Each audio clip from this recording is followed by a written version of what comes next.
Who doesn't love a classic French tart? I know we do, and we're doing a chocolate one just for you. Thanks to your requests, Tesco took us to Ireland where we met some great chocolatiers to learn how the magical stuff gets made. Now we're knocking up 6 delicious chocolate recipes, recommended of course by you. So let's talk chocolate. Chocolate tart in the wind, the cold and maybe rain. Hopefully no rain. We are going to do a most decadent French chocolate tart and make it as good as we possibly can outside on a table in the middle of nowhere. He's making excuses already. No, this is amazing. So what we're going to do is make the pastry first. So we've got our plain flour all weighed out, and into that you can do this. You can rub in all of the cold diced butter. So if you're working inside, make sure this is straight out the fridge. Make sure you haven't got hot hands. If you're working outside, don't worry, it's freezing. Probably not a problem. And then what you end up with is something that resembles breadcrumbs, and that's the perfect stage. We can add in all the rest. And we were told so many times on all the comments that you guys didn't want us to complicate it. No. Just celebrate the simplicity of chocolate tart. So you could put orange zest or lemon zest or something into the pastry if you like. We're not going to, we're going to keep it very simple. Is that average? That's pretty good. A couple of lumps. Best way to check if you're not happy is just to shake the bowl and all the big bits come to the top. It's like sediment. Oh, okay. With that all rubbed in, we can sprinkle in our sugar. All of these weights and measurements are available down below, but kind of mix that together with your fingers as well. No, they're not. No, not there. Right, okay. In the description box. And then 1 egg, and that's the only liquid that goes into this. Start with a spoon, then get your fingers involved. And try and keep, top tip, you don't want to overwork or overheat this pastry. So top tip, keep your fingers together and use it more like a paddle. Then you don't get too much of the dough caught around every finger, so you don't overheat the butter. So now working this together into a dough. Yeah, so then kind of just pack it together and then out onto the board. And the whole thing will come together. As long as it's a clean table, you've got nothing to worry about. When did we get this table? I don't know. We found it in the shed. And unlike bread or pasta, you don't want to knead this. You just kind of want to press it together until you get one dough. What are you doing? Nothing, making it rain.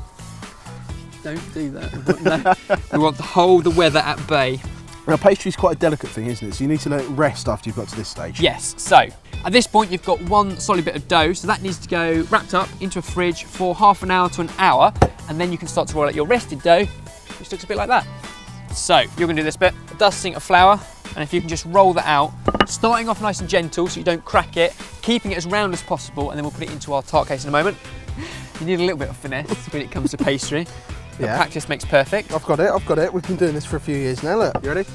And what you need is something quite circular and something big enough to fit inside of there, but also up the side. So if you keep going a bit more, you want about that thickness, but all the way around, to take that bit out more. And that is kind of key. Something that you can later on remove from the sides to make it super easy. Sometimes known as a loose bottom. Yeah. Next up, what we need to do is wrap it around our rolling pin. Yep. Put that over and roll the whole thing over like that. And then up the sides and ease it in rather than push it in, because you don't want to overwork the pastry. Do you have to have a fluted tin? No, I think it's just more traditional. It helps get it out later on. Best off not to trim this at this stage because it might shrink as it bakes. Instead, place greaseproof paper and loads of baking beans into the middle, and that will just weigh it down. So this now needs to rest again in the fridge for about half an hour. Yep. And then put it into the oven at 180 degrees Celsius for 15 minutes. Then lift all the beans out and turn it to the oven for another 5. Okay. And then we'll end up with something we can allow it to cool, and it'll be a nice, perfectly crisp shell. If you go and find the one we did earlier. Seamless. What I've also done is transferred it to a nice chopping board. Brilliant.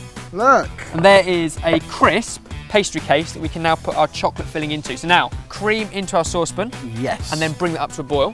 And while we wait for the cream to boil, we can look at chocolate. An awful lot of it, but then basically that is the main filling to our tart. So 370 grams of chocolate. And if we can just snap that into pretty small pieces, the smaller the better, because the residual heat from the boiling cream is going to melt it later on.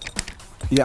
And this is about 70% Ecuadorian chocolate. And we chose it because it has kind of notes of green tea and honey. So the rule is buy the best chocolate that you can afford. Yeah, the best chocolate you can afford and one that you like. And you'll only know that by tasting several. So don't always stick to the same one. What a problem that is. Go for the one you like. Right, if you keep snapping that, yes. The other ingredient that's going to go into this, otherwise it would pretty much just be a ganache, is butter. Yep. So the butter's going to go in and that will melt with all the residual heat of the cream as well. You could add a flavour in here, orange zest, lemon zest, chilli, some mint, so many great flavours that work with chocolate. We are going to keep it very simple, and it's literally just Very cold honey. about a teaspoon of honey, just a little squeeze. Right, grab the cream, now it's boiling, and then just tip it over there. Yeah? Great, from a height so it cools down. You want all the residual heat in there, and then it's just a matter of stirring. Do you want me to do it again? It's fine. You sure? We could pour it back out, I could do it again. And if you just bring our chocolate tart towards us, as the whole thing goes in. Oh, yeah. That is perfect for a chocolate series, I think. So what you need to do, just make it find its own level, really. That then needs to go into a fridge for a good 3 or 4 hours to set up completely, and you should, with a hot knife later on, get the perfect slice, and we can decorate the top very simply with some cocoa nibs. I'll leave that with you. I'll put this in the fridge. We'll be back in a few hours. Our chocolate tart has set up now. It's come out of the fridge into what out here is almost like a fridge. And now for the final decoration, just some cocoa nibs. These are the ones that came from Shana. Oh, yep. Just a little sprinkle of those, just as decoration, because sometimes less is more. The talking. The real key here is a hot knife. So just grab yourself plenty of hot water. Make sure your blade's nice and hot. And we can take a slice like this, because I want to show you what the chocolate tart's like inside. And there we go. It's our beautiful, decadent chocolate tart.